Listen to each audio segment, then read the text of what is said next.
Bismillahirrahmanirrahim. Assalamu alaikum. Welcome to another video lecture on the topic of immunity and immune system from Federal Board Biology Part 1.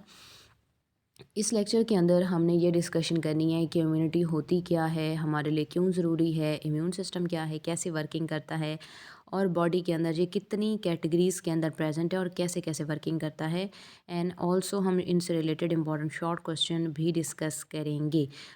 अगर आप इस channel पर new हैं तो आप channel को सब्सक्राइब कर लें ताकि आपको ज़्यादा से ज़्यादा लेक्चर्स जो हैं वो federal part 1 means first year और फेडरल पार्ट 2 यानी कि सेकंड ईयर से रिलेटेड क्वेश्चंस के टॉपिक्स भी मिलते रहें। इंपॉर्टेंट नोट्स भी आप यहाँ से ले सकते हैं ताकि आप अपने सारे कॉन्सेप्ट्स जो हैं वो क्लियर कर सकें। And do like the video as well. Start करते हैं हम अपने चैप्टर को। जैसे कि आप सबको पता है अच्छे से कि जब भी हम एक न्यू टॉपिक स्टार्ट करते हैं यानी एक नया चैप्टर स्टार्ट करते हैं उस टाइम हम अपना इंट्रो ज़रूर डिस्कस करते हैं ताकि हमें उससे रिलेटेड इंपॉर्टेंट जो हिस्ट्री या एमसीक्यू के पॉइंट्स हैं वो ज़रूर पता चलें। सबसे पहले हम ये बात करते हैं कि मोर देन 2000 ईयर्स अगो जब आप ग्रीक हिस्ट्री को देखते हैं यहाँ पे एक साइंटिस्ट थे जिनका नाम था तुसाइडिडेस जो था। ये एक ऐसा साइंटिस्ट था जिसने डिज़ीज़ के ऊपर काम किया कि जितने भी डिज़ीज़ होती हैं वो क्या करते हैं कि किसी न किसी एजेंट की वजह से होती हैं। इसने इंपॉर्टेंट डिज़ीज़ देखे और उनको जो है फर्दर उनके ऊपर काम किया कि किस तरह ह्यूमंस के अंदर ये इन्फेक्शंस होती हैं और फिर ह्यूमन कैसे इन चीज़ों के लिए इम्यून होते हैं या उनके लिए अपने अंदर इम्यूनिटी डेवलप करते हैं। 1796 में एडवर्ड जेनर ने for the first time small pox को जो है इरेडिकेट किया। किस तरह से कि इन्होंने काउपॉक्स लीजन को यूज़ किया और उसको जो है ना यूज़ करते हुए जब इंजेक्शन लगाया जाता था वो काउपॉक्स लीजन का था। लेकिन इसका फ़ायदा ये होता था कि लोग जो हैं वो स्मॉल पॉक्स से भी इम्यून होना शुरू हो जाते थे। That was a brief history कि सबसे पहले 2000 ईयर्स अगो थोसाइडियस ने ये काम शुरू किया। फिर 1796 में पहली दफ़ा प्रैक्टिकली ये काम किया एडवर्ड जेनर ने काउ पॉक्स को यूज़ करते हुए और इसने ह्यूमंस में स्मॉल पॉक्स को यहाँ से एलिमिनेट यानी हमेशा के लिए ख़त्म कर दिया था। फिर उसके बाद हम ये कहते हैं कि हमारी बॉडी जो होती है हर तरह के फॉरेन मॉलिक्यूल या उससे होने वाली जो भी इन्फेक्शन है उसके लिए हमेशा रिएक्ट या रिस्पॉन्स करती है। कैसे रिस्पॉन्स करती है कि बॉडी जो है उस एंटीजन को डिटेक्ट करके और उसके लिए एंटीबॉडीज़ बनाना शुरू कर देती है। तो ये जो उसका रिस्पॉन्स है इसको हम इम्यून रिस्पॉन्स कहते हैं। इम्यून रिस्पॉन्स क्या होता है? एक ऐसा रिस्पॉन्स जिनमें हमारी जो बॉडी होती है ये किसी भी फॉरेन पार्टिकल को डिटेक्ट करके और उसके अगेंस्ट एंटीबॉडीज़ बनाती है ताकि उसको ख़त्म कर सके, इन्फेक्शन को ख़त्म कर सके। तो इसको हम इम्यून रिस्पॉन्स कहते हैं। वर्ड इम्यून एक लैटिन वर्ड इम्यूनस यानी से ड्राइव किया गया जिसका मतलब होता है सेफ़ और फ्री ऑफ बर्डन यानी कि free of germs, free of bacteria. ठीक है। इसके अलावा इम्यूनिटी क्या चीज़ होती है? Immunity is basically the ability of body to resist any damage from any particle like micro organism and harmful toxins as well. यानी इम्यूनिटी एक ऐसी एबिलिटी है जिसमें आपकी बॉडी हार्मफुल पार्टिकल्स होते हैं लाइक माइक्रो ऑर्गेनिज्म जो उनकी केमिकल्स हैं जैसे टॉक्सिन्स वगैरह उनसे जो होने वाले तमाम डैमेजेस को रेजिस्ट करती है, इन्फेक्शन को ख़त्म करती है, तो उसको इम्यूनिटी कहते हैं। और study of immunology and immune disease और defence mechanism of human body इसको हम नाम देते हैं इम्यूनोलॉजी का। ठीक है। ये तो हमारा हो गया चैप्टर का इंट्रो। सबसे पहले हम आ जाते हैं अपने जो है इम्यून सिस्टम के हवाले से। यहाँ पे हम ये चीज़ डिस्कस कर लेते हैं सबसे पहले कि डिफेंस अगेंस्ट माइक्रोबियल इन्फेक्शन कि अगर आप ह्यूमन बॉडी की बात करते हैं ह्यूमन बॉडी में इन्फेक्शन क्रिएट करना इतना आसान नहीं होता क्योंकि यहाँ पर कुछ बैरियर्स मौजूद होते हैं जो कि इन्फेक्शन को रेजिस्ट करने की हर पॉसिबल कोशिश करते हैं। हमारी बॉडी में 3 बैरियर्स मौजूद हैं जिनको हम लाइन ऑफ डिफेंस भी कहते हैं। फर्स्ट लाइन ऑफ डिफेंस हैं एक्सटर्नल बैरियर्स यानी कि हमारी स्किन और हमारी जो रेस्पिरेटरी और डाइजेस्टिव मेम्ब्रेन्स हैं ये बहुत इंपॉर्टेंट रोल प्ले करती हैं यानी ये डायरेक्ट कांटेक्ट में होती हैं चीज़ों के। ये फर्स्ट लाइन ऑफ डिफेंस है। सेकंड लाइन ऑफ डिफेंस जो है ये हमारा नॉन स्पेसिफिक इंटरनल डिफेंस है इनेट इम्यूनिटी यानी हमारे WBCs जो ब्लड में मूव कर रहे होते हैं और ये हर तरह के फॉरेन पार्टिकल को डिस्ट्रॉय करते हैं और बॉडी को प्रोटेक्ट करते हैं। और थर्ड लाइन ऑफ डिफेंस हमारी आती है स्पेसिफिक यानी एडेप्टिव इम्यूनिटी, जिसमें हमारा इम्यून सिस्टम बहुत ज़्यादा काम करता है। इसको हम स्पेसिफिक इस वजह से कहते हैं क्योंकि इसमें ख़ास कर किसी भी वायरस या बैक्टीरिया या किसी टॉक्सिन को डिटेक्ट करने के बाद उसके ख़िलाफ़ एंटीबॉडीज़ बना के और उसको बाकायदा एक प्रोसेस के थ्रू ख़त्म किया जाता है। सो इसलिए हम इसको नाम देते हैं कि ये क्या है, स्पेसिफिक इम्यूनिटी है। सो आपने ये चीज़ क्लियर रखनी है कि ऊपर वाली को हमने इनेट इम्यूनिटी या नॉन स्पेसिफिक इंटरनल डिफेंस क्यों कहा है, क्योंकि वो तो WBC करते हैं। सो आपको एक चीज़ यहाँ पे क्लियर होनी चाहिए कि अगर हम नॉन स्पेसिफिक इंटरनल डिफेंस की बात कर रहे हैं तो वो बेसिकली WBCs की वजह से होता है कि ब्लड के अंदर सर्कुलेट करते हुए कोई भी वायरस या बैक्टीरिया अगर हमारे WBCs ने डिटेक्ट किया तो वो उसको ख़त्म कर देंगे फ़ौरन ही, ठीक है। उसको हमने कहा है नॉन स्पेसिफिक क्योंकि वो हर चीज़ के लिए। लेकिन यहाँ पे जो हम एडेप्टिव को स्पेसिफिक इसलिए कह रहे हैं क्योंकि ये ख़ास किस्म के जो है ना सिर्फ बैक्टीरिया, वायरस और टॉक्सिन्स के लिए होगा। उनको पहले डिटेक्ट किया जाएगा, फिर इम्यून सिस्टम एक्टिवली एंटीबॉडीज़ बनाएगा और इनको एक पूरे प्रोसीजर के थ्रू, जो स्टेप बाय स्टेप जिसको हम कहते हैं प्रोसीजर, उसके थ्रू उनको बॉडी से कम्बॉट यानी कि बॉडी से हमेशा के लिए ख़त्म कर दिया जाएगा। तो ये आपको एक जो है ना थोड़ी सी लीजन दिखाएगी, एक इन्फेक्शन दिखाएगी कि सबसे पहले इससे, ये तो लास्ट स्टेज है ना, इससे बचने के लिए क्या चीज़ पॉसिबल होती है। पहले एक्सटर्नल बैरियर्स आते हैं यानी स्किन आती है, ठीक है, म्यूकस मेम्ब्रेन्स आती हैं।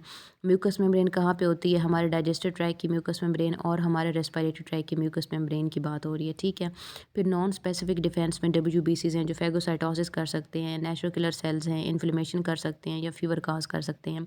जब इन चीज़ों से भी वो बच जाते हैं तो फिर उसके बाद जो है ना स्पेसिफिक इम्यूनिटी काम करती है, जिसमें सेल मीडिएटेड इम्यूनिटी है यानी कि आपकी बॉडी के T सेल्स काम करती हैं, और इसमें हार्मोनल इम्यूनिटी है यानी बॉडी के B सेल्स जो हैं वो काम कर रही होती हैं।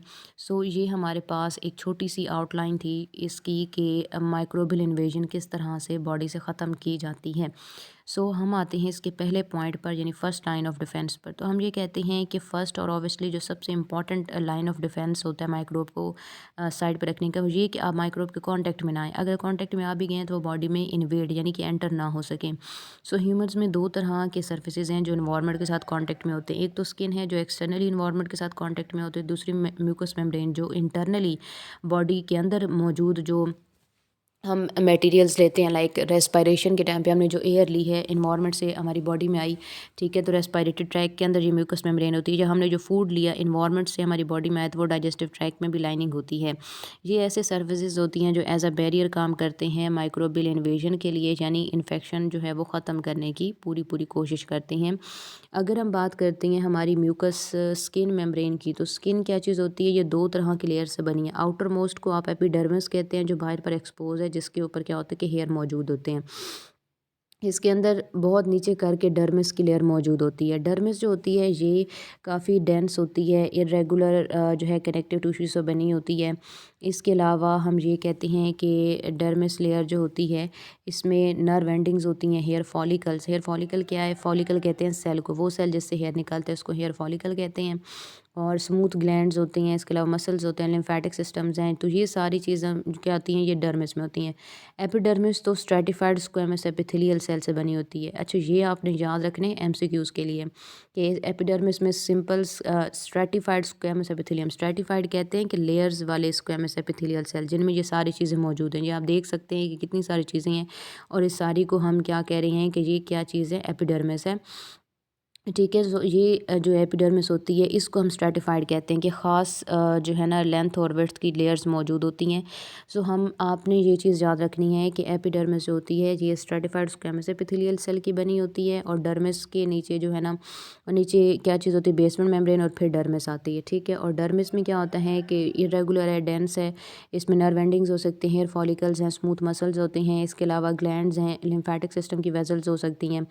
एपिडर्मिस की अगर हम बात करते हैं तो इसमें केराटिनोसाइट्स होते हैं जो प्रोड्यूस करते हैं एक मिक्सर जिसको हम नाम देते हैं केराटिन का। केराटिन बहुत इंपॉर्टेंट प्रोटीन है जो हमारे हेयर और नेल्स में मौजूद होती है। इसके अलावा इनमें मेलानोसाइट्स होते हैं जो कि स्किन को कलर देते हैं। इसके अलावा लंगरहैंग्स सेल होते हैं जो कि लंगरहैंस सेल्स होती हैं जो कि इम्यून सिस्टम का पार्ट होते हैं, और इसके अलावा सेबेशियस ग्लैंड्स होते हैं, सेबेशियस ग्लैंड जो कि बहुत इंपॉर्टेंट रोल प्ले करते हैं। बेसिकली यही सेबेशियस ग्लैंड और स्वेट ग्लैंड्स होती हैं जो कि हमारी बॉडी को या हमारी स्किन को जो है लाइन ऑफ डिफेंस बनाते हैं या इसको प्रोटेक्ट करते हैं। कैसे कि जो सेबेशियस ग्लैंड होते हैं ये डर्मिस में ख़ास जगह पर होते हैं। ये सिंपल या कंपाउंड एल्वियोलर ग्लैंड्स हो सकते हैं जो सीबम प्रोड्यूस करते हैं। सीबम में ऑयली सेक्रेशन होती है, वाइट सब्सटेंस है जो कि लिपिड रिच होती है, यानी आपकी स्किन के ऊपर थोड़ी देर बाद, जैसे आपने फेस वॉश किया है उसके थोड़ी देर बाद क्या होगा कि आपकी स्किन थोड़ी ऑयली होना शुरू हो जाती है, 2-3 घंटे गुजरते हैं तो वो ऑयली क्यों होती है, क्योंकि आपके जो फेस पर सेबेशियस ग्लैंड है वो सीबम रिलीज़ करते हैं। ये ऑयली सेक्रेशन है, और इस ऑयली सेक्रेशन का फ़ायदा ये होता है कि ये फंगस या बैक्टीरियल या वायरस इन्फेक्शन स्किन के ऊपर नहीं होने देती। इसके अलावा अगर आप सेबेशियस ग्लैंड्स की बात करते हैं तो ये डक्ट के थ्रू कनेक्टेड होते हैं, और इनका जो अपर पार्ट है वो हेयर फॉलिकल के साथ कनेक्टेड है, ताकि सीबम ऑयल हेयर के थ्रू जो है पूरी स्किन की सर्फेस के ऊपर फैल जाए और इन्वेजन से प्रिवेंट करते हैं। इसके अलावा जो हमारे स्वेट ग्लैंड्स हैं, स्वेट ग्लैंड दो तरह के हो सकते हैं, मैक्रोराइन और एपोक्राइन ग्लैंड्स। ठीक है, एपोक्राइन ग्लैंड्स तो हमारे अंडर आर्म्स के होते हैं, और मैक्राइन जो कि हमारे पूरे स्किन के ऊपर, चेहरे के ऊपर हर जगह पर होती हैं, छोटे छोटे, जैसे ये आपको नज़र आ रहे हैं, तो ये क्या है, मैक्राइन है। लेकिन अगर जो नीचे बहुत डेप्थ में होते हैं और ज़्यादा एक्टिव होते हैं हमारी अंडर आर्म्स में, ठीक है, उसको हम एपोक्राइन ग्लैंड्स का नाम देते हैं। तो ये हमारी इस तरह से स्किन जो है वो बैरियर के तौर पे काम कर रही होती है। अब इसमें होता ये है कि ये अगर आप स्किन के स्ट्रक्चर को देखें तो ये एपिडर्मिस है, ठीक है, ये आपको छोटे छोटे पोर्स यहाँ पे नज़र आ रही हैं, ये डक्ट हैं बाकायदा, और ये आपको एक हेयर नज़र आ रहा है जो यहाँ से प्रोट्रूड कर रहा है, ठीक है, और ये हेयर फॉलिकल है। डक्ट वो चीज़ है जो कि सीबम या स्वेट को बाहर लेकर जाती है। ये सेबेशियस ग्लैंड है जो हेयर के काफ़ी करीब है, और इसी के थ्रू ऑयल ऊपर फैलता है। लेकिन इसके अलावा इसका इरेक्टर प्लाई मसल है जिसको कॉन्ट्रैक्ट रिलैक्स करने में मदद देता है। ये मैक्राइन ग्लैंड्स हैं जो ऊपर मौजूद हैं, और ये तकरीबन स्किन के हर, यानी पूरी बॉडी के हर स्किन में मैक्राइन ग्लैंड हर जगह ही मौजूद होती हैं, तो आपको हर जगह से ही स्वेटिंग या पसीना आ रहा होता है। फिर उसके बाद ये सारी की सारी लेयर जो है ये डर्मिस में आती है, फिर नीचे हाइपोडर्मिस है, ठीक है। हाइपोडर्मिस के अंदर एडिपोज टिश्यूज़ होते हैं, लेकिन साथ ही यहाँ पे हम एपोक्राइन ग्लैंड्स की बात करते हैं।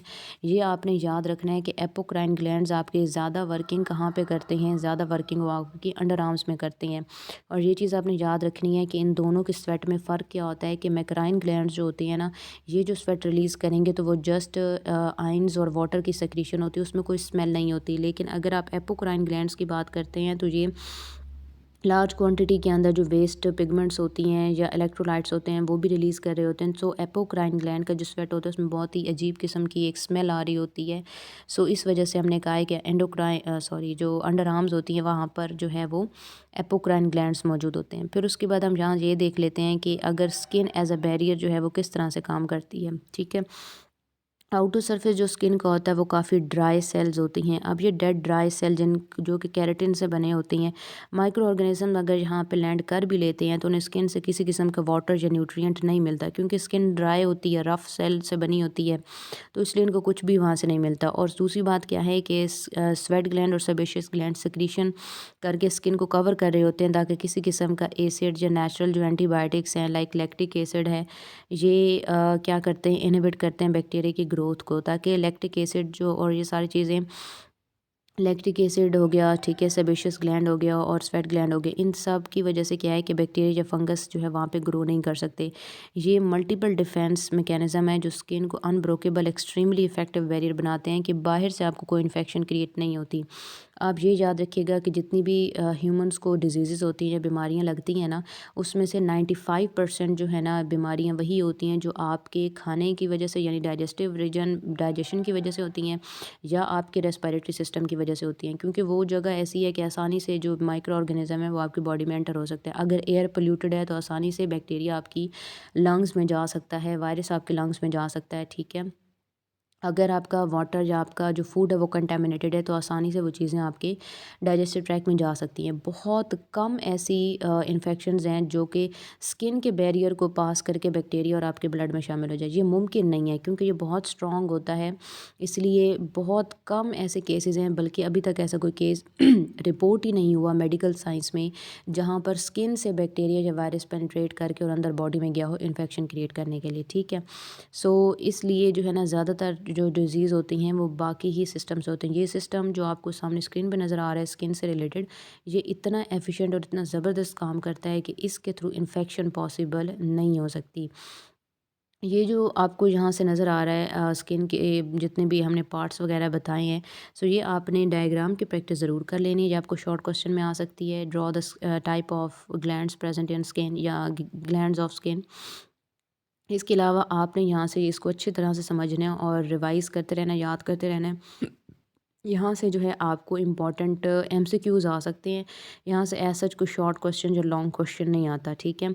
हाँ, अलबत्ता ये एक कॉन्सेप्चुअल पार्ट है जिसमें से आपसे ये पूछा जा सकता है that how skin act as a barrier against micro organism. तो ये इम्पॉर्टेंट है, तो ये आप यहाँ पे लिख सकते हैं, how skin act as a barrier for micro organism या माइक्रोब्स, ठीक है। तो ये आपने कर लेना है यहाँ से।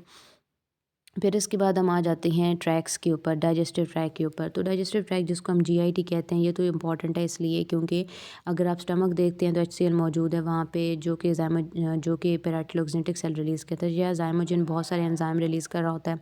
ये एंजाइम और एचसीएल जूस जो होते हैं ना, ये मिलकर, या पैंक्रियाटिक जूस, इंटेस्टाइनल एंजाइम, ये सारी चीज़ें मिलकर बैक्टीरिया वायरस की एंट्री को इनहिबिट करते हैं, उनको डिज़ोल्व कर देते हैं या आयनाइज़ कर देते हैं। तो यहाँ से इन्फेक्शन कम होती है। लेकिन अगर ये चीज़ें आसानी से सर्वाइव कर जाएँ, यानी बैक्टीरिया वगैरह यहाँ सर्वाइव कर जाए, तो फिर यहाँ से डिजीज़ लगना शुरू होते हैं।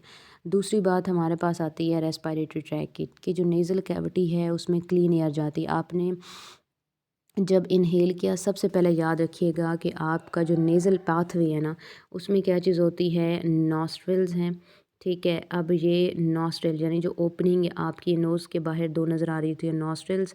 फिर उसके बाद उसमें क्या चीज़ होती है, नेज़ल कैविटी, ठीक है। और नेज़ल कैविटी के बाद जो है उसमें मौजूद होती है फेरिंक्स। फेरिंक्स के बाद जो है ना उसमें मौजूद होती है ट्रेकिया, और ट्रेकिया के बाद उसमें मौजूद होती है ब्रोंकस या ब्रोंकाई, और ब्रोंकाई के बाद मौजूद होता है ब्रोंकियोल, और ब्रोंकियोल जो है इसके बाद एल्वियोलाई होती है जहाँ पे गैसेस एक्सचेंज होता है। तो ये सारा पाथवे यानी नॉस्ट्रल, नेज़ल कैविटी, फेरिंक्स और ट्रेकिया, ब्रोंकाई, और हर ब्रोंकाई आगे डिवाइड करते हैं तो ब्रोंकियोल, और ब्रोंकियोल के साथ एल्वियोलर सैक मौजूद होता है। यस, आपका रेस्पिरेटरी ट्रैक है। तो बेसिकली आपके जो नोज़ के हेयर होते हैं, यानी आपके नाक के अंदर जो बाल होते हैं, वो क्या होते हैं, उनको हम नाम देते हैं वेस्टिब्यूल का। वेस्टिब्यूल जो होते हैं एयर में डस्ट पार्टिकल्स को जो है फ़िल्टर कर लेते हैं, और इनके साथ जो है ना चिपक जाते हैं डस्ट पार्टिकल। एयर को मॉइस्चराइज़ और वार्म भी कर दिया जाता है, ताकि एयर जब आपकी बॉडी से जाए तो वो यानी लंग्स तक जाए तो वो मॉइस्चराइज़ और वार्म होनी चाहिए। और जो म्यूकस मेम्ब्रेन होती है, इसमें pseudo stratified ciliated columnar epithelial cells होते हैं विद गॉबलेट सेल, जो कि म्यूकस सेक्रीट कर रहे होते हैं, ठीक है। Pseudo stratified ciliated columnar epithelial cells. अब इनकी शेप कैसे होती है, ये क्या हो गया, कॉलमनर, ठीक है। फिर इसके ऊपर जो है ना ये लेयर मौजूद है, और यहाँ से ऐसे जो है ना सिलिया लगे होते हैं। तो इसको हम नाम दे रहे हैं कि ये pseudo stratified columnar epithelial cell है। और ये जो सेल होता है ना, इसकी ये एबिलिटी है, यहाँ पे बहुत सारे इसके मतलब बॉडी के अंदर सेल मौजूद होते हैं। तो ये क्या करती हैं, म्यूकस रिलीज़ करते हैं, तो सिक्रीशन देते हैं जिसको हम म्यूकस कह रहे हैं। तो ये इस तरह की शेप होती है pseudo stratified columnar epithelial cell की, जो म्यूकस रिलीज़ करता है। म्यूकस ट्रैप कर लेती है डेब्रिस को, वेस्ट मटेरियल को, और फिर ये फेरिंग से गुजारे जाते हैं, यहाँ पे इसको स्वॉलो कर लिया जाता है। यानी अगर कोई वेस्ट मटेरियल होगा तो उसको स्वॉलो करके डाइजेस्टिव ट्रैक्ट से एलिमिनेट किया जाएगा। ट्रैकिया तक जाती है, तो वो भी मेम्ब्रेन, म्यूकस मेम्ब्रेन होती है, इसीलिए की मदद से एयर को नीचे से प्रोपेल किया जाता है, लेरिंग्स में जाता है, लेरिंग्स से फिर फाइनली जो है ना कहाँ से, फेरिंग से लेरिंग्स, लेरिंग से ट्रैकिया, ट्रैकिया से आगे नीचे की तरफ जाता है। सो वहाँ पे सिलिया क्या होते हैं कि सिली और म्यूकस इसको फिर ब्रोंकस और ब्रोंकियोल तक पहुँचा देती है, और यहाँ पे फिर गैसेस एक्सचेंज हो जाती है। तो पॉसिबल क्या होता है कि जितनी भी डस्ट पार्टिकल होती हैं वो यहाँ से एलिमिनेट कर दिए जाते हैं। जो नेज़ल टर्बुलेंस मैकेनिज़्म होता है, ये रिमूव करता है पार्टिकल्स को इतना इफ़ेक्टिव कि 6 माइक्रोमीटर तक डायमीटर का जितना भी वेस्ट मटेरियल होता है, जो पार्टिकल्स हैं, तो वो यहाँ से जो है ना आसानी से फ़िल्टर कर लिए जाते हैं। और रिमेनिंग जो पार्टिकल्स होती हैं, यानी और ज़्यादा फाइन पार्टिकल्स 1 से 5 माइक्रोमीटर के, जो स्मॉल ब्रोंक्यूल्स में जाते हैं, तो वहाँ की ग्रेविटेशनल प्रेसिपिटेशन की वजह से वो माइक्रोब्स भी वहाँ से रिमूव कर ले जाते हैं। और 0.5 माइक्रोमीटर डायमीटर के होते हैं, ये एल्वियोलर रीजन तक पहुँचती है, और वहाँ पे जाके जो है ना रेस्पिरेशन या एक्सपायरेशन होती है। तो ये एफिशिएंट मैकेनिज़म्स हैं। ये जो आपको आज का टॉपिक जो है इम्यूनिटी से रिलेटेड था, ये आपने याद रखना है कि आपको एमसीक्यूज़ के हवाले से बहुत इंपॉर्टेंट रहेगा ये सारा, यानी कि स्टार्टिंग से लेकर जब हमने ये इम्यूनिटी की बात की है, देन हमने डिफेंस लाइंस की डिस्कशन की है और स्किन की और उसकी मैकेनिज़्म, और इसके अलावा डाइजेस्टिव और रेस्पिरेटरी ट्रैक के मैकेनिज़म्स और पार्ट्स की बात की है। तो ये सारा एमसीक्यूज़ के हवाले से बहुत बहुत इंपॉर्टेंट है। यहाँ से ऐसा कोई शॉर्ट क्वेश्चन नहीं बनता, क्योंकि ये बातें ऐसी हैं कि जो बहुत जगहों पर रिपीट हो चुकी हैं बुक के अंदर। सो इसलिए रिपीटिव जगह से कभी भी क्वेश्चन नहीं आता, लेकिन ये आपने याद रखना है, आपसे क्वेश्चन सॉरी एमसीक्यू पूछा जा सकता है कि जो हमारे नेज़ल मेम्ब्रेन है वो किससे बनी होती है, pseudo stratified ciliated columnar epithelial cell से, ठीक है। और इसके अलावा आपसे ये चीज़ पूछी जा सकती है, जो ऊपर सेल्स वगैरह के नाम है, यानी चीज़ें डायमीटर्स वगैरह आपसे पूछे जा सकते हैं। या पीछे की अगर हम बात करते हैं तो मैंने आपको जैसे अभी बताया था कि यहाँ से आपको क्वेश्चन आ सकता है that how skin act as effective barrier against microbes या माइक्रो ऑर्गेनिज़म। यहाँ से आपने सेल्स के नाम, उनकी वर्किंग और ये पोजीशंस वगैरह याद रख लेनी है, डायग्राम की प्रैक्टिस कर लेनी है। सो इस टॉपिक से आपको जस्ट इतना ही आता है। आई होप कि आपको लेक्चर जो है वो समझ आ गया होगा। सो लेक्चर को लाइक ज़रूर कीजिएगा, चैनल को सब्सक्राइब ज़रूर कीजिएगा, ताकि आपको अपकमिंग लेक्चर्स की वीडियोज़ जो हैं वो मिलती रहें। Till then for the next video lecture, wish you all the very best and good luck.